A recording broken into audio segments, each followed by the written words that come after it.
Rousseau escreve a obra Discursos sobre as Ciências e as Artes em 1750. Em 1749, a Academia de Dijon lança a seguinte pergunta: o restabelecimento das ciências e das artes contribui para depurar os costumes? Rousseau responde à pergunta e se tornou famoso, pois a Academia concedeu a ele um prêmio e, em 1750, ele publica o livro. Rousseau dizia que era preciso ver nessa obra não um texto de sua juventude, mas um texto que modificou totalmente a sua vida. De fato, encontramos neste texto os pontos fundamentais de sua filosofia. No século das luzes, acredita-se na razão, nas ciências e nas letras.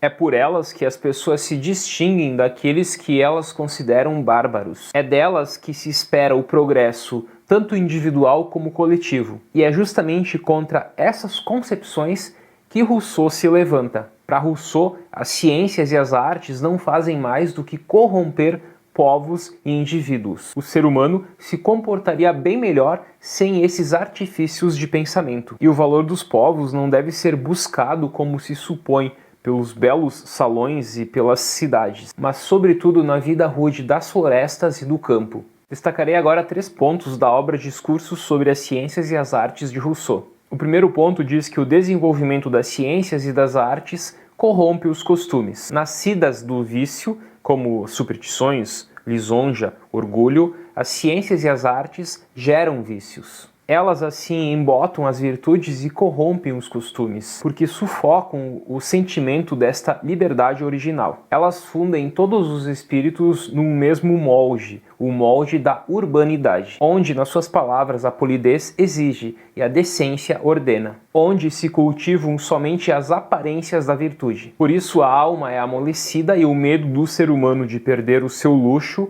é maior do que o medo de perder a sua liberdade, pela qual ele não sabe mais lutar. Mas as ciências e as artes também são viciadas pelos tipos de sociedades que elas implicam, que é da desigualdade e da injustiça, face ao luxo, mas também face à moral. Muitas vezes os que mais ditam leis são aqueles que menos as aplicam. Já o segundo ponto diz que há 2 tipos de povos: os que sabem bem dizer e os que sabem bem fazer. Há assim 2 tipos de povos, não os avançados ou atrasados no progresso, mas sim os que louvam a virtude e os que a praticam, os que marcam com seus discursos e seus monumentos e os que são exemplares nas suas ações e na sua coragem. As ciências e as artes permitem progressos materiais, asseguram o fausto e a riqueza dos reinos. Mas o progresso material não é nada diante da decadência dos costumes e da moral. Um reino que só se baseia no luxo e no esplendor é menos sólido do que um reino que se baseia na honra e na liberdade,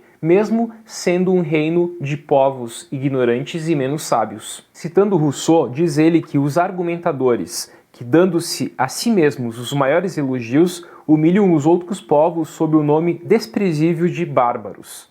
Teriam muito a aprender desses selvagens da América, que para praticar a virtude não precisam de teorias ou de livros. A virtude, para ele, é a força e o vigor da alma que caminha com a simplicidade, a robustez e a coragem, e opõe-se às aparências na virtude polida. E as artes, segundo Rousseau, levam ao conforto, mas também aos artifícios, afastam o ser humano de sua virtude natural e o tornam incapaz de ouvir a voz de sua consciência, fazendo-o voltar-se para o aparato e o luxo. O terceiro e último ponto diz que o papel do filósofo é descobrir a voz do coração. Se temos necessidade de uma filosofia honesta e verdadeira, é porque, ao contrário dos selvagens, nos tornamos surdos à voz da consciência, do coração, que nos esclarece naturalmente. O filósofo é aquele que nos fará ouvir a voz do coração e não a voz das ciências e das artes. Sócrates, nesse sentido, é uma figura exemplar. Ele pregava na ignorância e só ensinava pelo exemplo e pela memória de sua virtude. Longe de pregar a virtude e a liberdade em livros, Sócrates apenas as pregou e acabou morrendo por essa causa. Finalizo com uma citação da obra Discursos sobre as Ciências e as Artes. Diz Rousseau: as ciências, as letras e as artes estendem guirlandas de flores sobre os grilhões de ferro. Até mais.